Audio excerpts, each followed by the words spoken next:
I think what the presumption is that the only success only looks a certain way. And what you find out when you start going around and talking to people right here in Austin, there's some folks who are doing exactly what you're talking about, but the opposite, who are just being themselves, who are keeping it 100, who don't code switch, and they're very successful. We oftentimes don't see them because they're not propped up, they're not on a pedestal somewhere working for so-and-so bank, but they're out there. The question is, how do you build relationships with those folks who are doing that?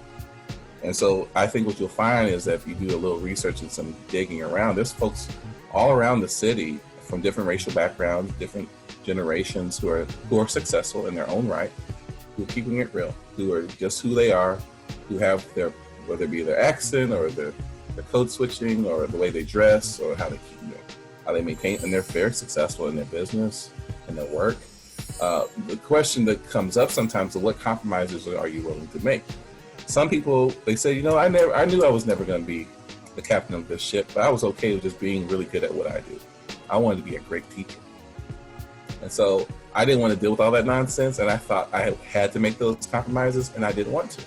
So I stayed being a teacher, and what I did, my leadership role was to educate children and do that as best I can, as authentically as I can be. Others, they said, you know what? I decided to start my own business because I didn't want to deal with those folks over there, so I can be the person I want to be. Sometimes you have to, I think what you're going to find is that there's, along your journey, some compromises you're going to ask yourself, are you willing to make? And sometimes you're just not going to want to make those compromises. Then you have to ask yourself, how do you, if possible, create a space where you could be your authentic self and run the kind of business and have the success you're looking for? Hence why a lot of people become entrepreneurs. And one of the things I love about people of color is we're some great entrepreneurs. We will hustle.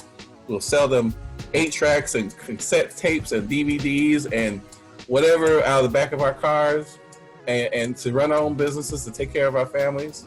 The illusion is that we're going out doing legal stuff all the time. No, most of our entrepreneurship is legal and creative and interesting. I got 3 cousins, I swear, who are selling some type of diet juice fasting something or another, or some cream that you rub on yourself for losing weight. I'm all for it. I don't have to believe in it. I'm all about the entrepreneur, so you can be your own business person, lead your own stuff, and be able to be yourself, because isn't that what that's all about?